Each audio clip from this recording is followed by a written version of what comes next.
All right, and we are back here on the GSMC Football Podcast. And for the second part of the show, we're going to now get into talking about the Bills and their win over the 49ers, as well as talking about Christian McCaffrey and his injury, and we'll talk about the severity of that.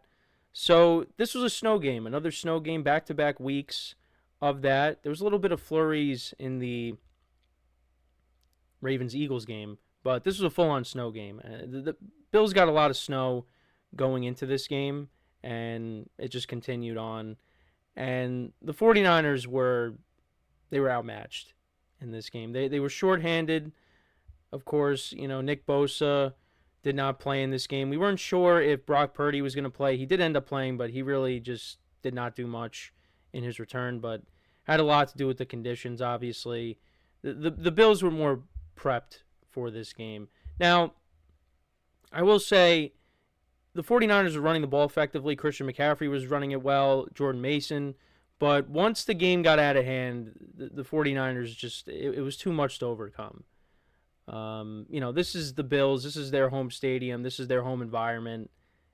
This is what the Bills should do. And this is what they did. Josh Allen had 4 total touchdowns in this game, and we'll get into, why he got a pair of touchdowns on one play. But yeah, the 49ers, well both teams opened up the game. Actually, no, that's not true. The Bills on their second drive scored a touchdown, but they went 3 and out, actually, to start the game. So you thought, all right, the Niners, they're kind of desperate. They're shorthanded. They need this game, and they got the Bills right off the field to start. And they actually had the lead. They went down the field. They went 9 plays, 48 yards, a lot of runs by McCaffrey. You had Jordan Mason sprinkled in as well. And Jake Moody capped off the drive with a 33-yard field goal. So, things were looking okay. And then the Bills, they went down the field, 13 plays, 70 yards. And Ray Davis from 5 yards out scored a touchdown. And that made it 7-3. The Bills' ground game was also effective in this game. James Cook had a monster game as well. Then the Niners, they put together a nice drive. They got down the field, and Jake Moody missed a 45-yard field goal. And then from there, the Bills dominated. They scored a touchdown on their next 2 possessions. Their next drive lasted only 1 play. It was a 65-yard touchdown by James Cook. So that made it 14-3. And yeah, the Niners had a missed field goal later in the second quarter. Bills scored another touchdown. Josh Allen connected with Mac Hollins. And yeah, it was a snowball effect after that. Then the 49ers got the ball to start off the second half, but they ended up fumbling. Well, they put together a nice drive. They got down the field. They got to the Bills' 4, and Kyle Juszczyk ended up fumbling. And Deebo Samuel had a clear path to, jump on the ball, and the Niners would have retained possession. But Juszczyk fell into him, and then the Bills ended up recovering, and they returned to 43 yards. But they didn't score any points out of that. Both teams exchanged punts. Then it was 28-3, and this is where Josh Allen scored 2 touchdowns on one play. So he threw a short pass to Amari Cooper, who made a nice catch. And then it looked like the play was over, but then he lateraled it back to Josh Allen, who scored the touchdown. So that counted as a receiving touchdown and a passing touchdown. So if you had him in fantasy, you got 10 points out of that. And I did have him in one league, but I was going against him in another. And in that league, it was a win-and-in scenario. And I ended up losing my matchup by 3 points because of that. And yeah, so that happened. But then the Niners, they put together a nice drive, and Brock Purdy threw a backwards pass to Guerrero, and he scored from 15 yards out. So that didn't count as a passing touchdown, which I kind of needed it to, because I will explain how my fantasy day went at some point during the show. But yeah, so it was a Guerrero run. It made it 28-10. Then you had punts. And the Bills ended up scoring another touchdown. Josh Allen scrambled, scored an 8-yard touchdown run. And then later, Deebo Samuel returned the kick.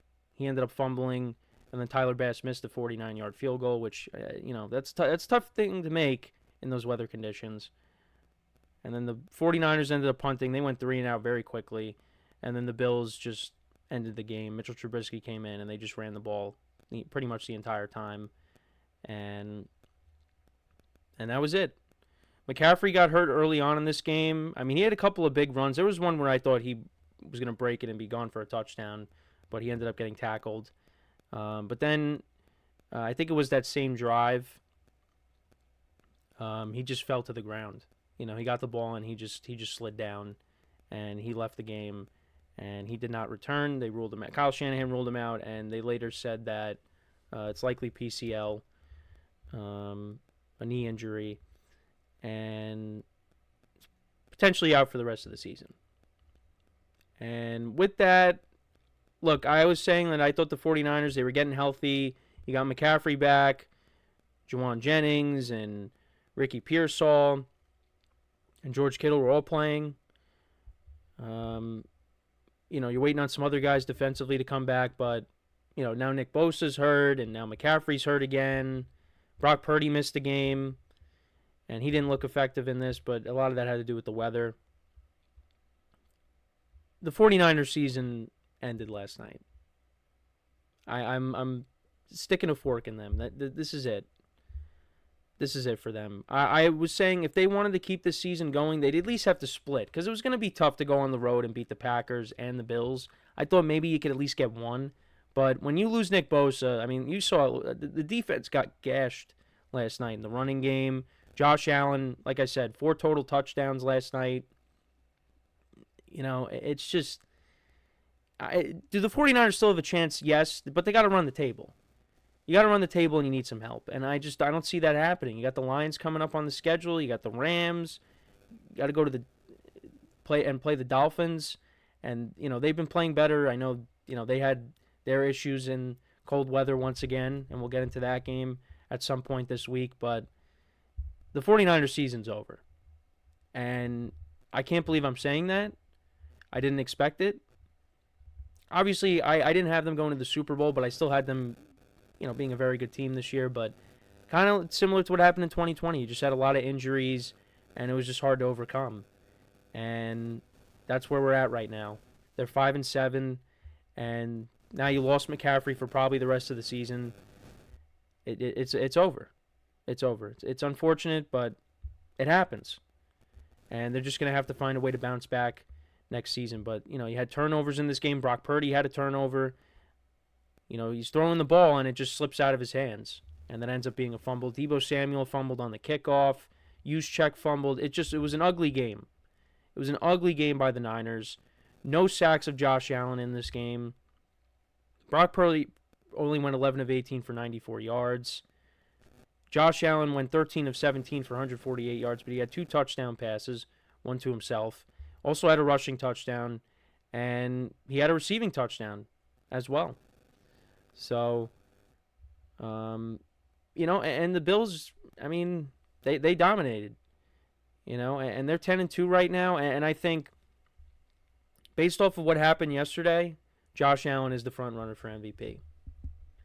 It's him, and then you got Saquon Barkley as well, who scored yet another touchdown yesterday, which we will get into as well. But right now, I would say Josh Allen is the front runner for MVP. And the Bills, look, they got their sights set higher. They are a game behind the Chiefs. The Chiefs almost lost their game to the Raiders. That was another game where, the ending of that, the Raiders kind of screwed up. But, they're a game behind the Chiefs. And if the Chiefs slip up at least once, and the Bills, could take advantage of that, the Bills are going to have the 1 seed. So, but we got a humongous game in a couple weeks when they take on the Lions in Detroit. Can't wait for that game. That game, they played each other on Thanksgiving a couple years ago, and that was a very exciting game. And I expect more of the same when we get to it. But, yeah, so we have that. But, that 1 seed is not set in stone yet. Right now it's coming down to the Bills and the Chiefs. The Ravens lose again, and you still got the Steelers. Steelers are the 3rd seed. So, but I don't think the Steelers are going to catch the Bills or the Chiefs. But Steelers are in a good position right now. It looks like they could, maybe win this division. And I had this team finishing in last place. I did have them finishing with the winning record because I thought this division was going to be very good. But it's going to come down to the Ravens and the Steelers. And right now the Steelers pick up another game on the Ravens. So they're in the driver's seat. But that division's not over yet. So going back to the home field advantage, it's going to come down to the Bills and the Chiefs. That's how I see it. So we'll see what happens. But Bills pick up another win. And this is what I was hoping. Not really what I was hoping, but I expected from them when we had that snow game in the playoffs against the Bengals. Because that's what I thought of them. Because, the Bengals were coming to them, and you thought, all right, look, it's snowing. The Bills should handle their business, right? No. The Bengals dominated that game. But here, they beat up on a banged-up 49ers team, but still, this is how you expect the Bills to play in the snow. They ran the ball effectively, and you have a generational quarterback in Josh Allen, who, congratulations on the engagement, by the way. That also happened. Him and Haley Steinfeld are now engaged, so congratulations to Josh Allen. He was very happy. You saw that one interview with him. He didn't go into full details. I mean, he kind of connected the dots, and also you just happened to look at his social media page to be like, oh, well, that's why he's in such a good mood. But yeah, that happened, and could be the MVP this season, and we'll see what happens with the playoffs. Could the Bills finally break through? I think they can. You also got Matt Milano back, I believe, last night, so that's big to get him back on defense. So things are looking good for the Bills right now. Two teams going in opposite directions right now with the 49ers and the Bills.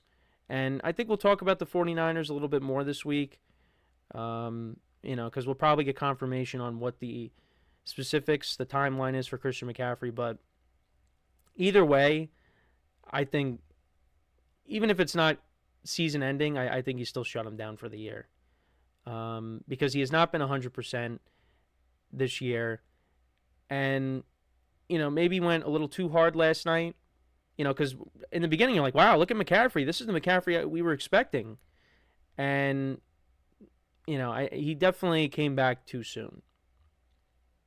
So I think it's best for McCaffrey and the Niners, even if he is going to be out for the year. I would imagine. He's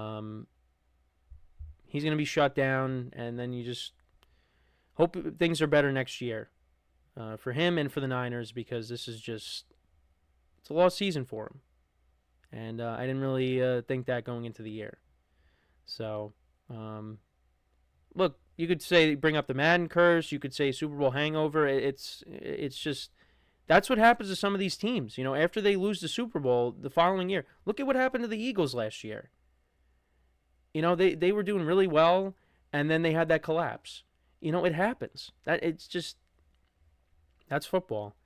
So, yeah, let me know what you guys think, though, about this game from last night, or your takeaways from it. Let me know in the comments. So before we go to break, I just want to remind you guys once again, tip or donate, get your comments recognized. Make sure to hit that super chat button in the chat if you want to see me acknowledge any thought or comment you may have throughout the live broadcast. It makes the show more lively, more entertaining between myself, the host, and you guys, the viewers. We appreciate your guys' viewership each and every day, so any contribution you can make to the show means the world to us as we put out content for you guys each and every day. And also, the other way to help out the show is by going to the link at the bottom of the show segment on the ticker, GSMCPodcast.net. That is GSMCPodcast.net. So when we come back from our next break, we will discuss the Eagles picking up their win against the Ravens, improving to 10-2 on the season. We'll get into the specifics of that game when we come back from our next break. So with that being said, stick around, and we'll be right back here on the GSMC Football Podcast.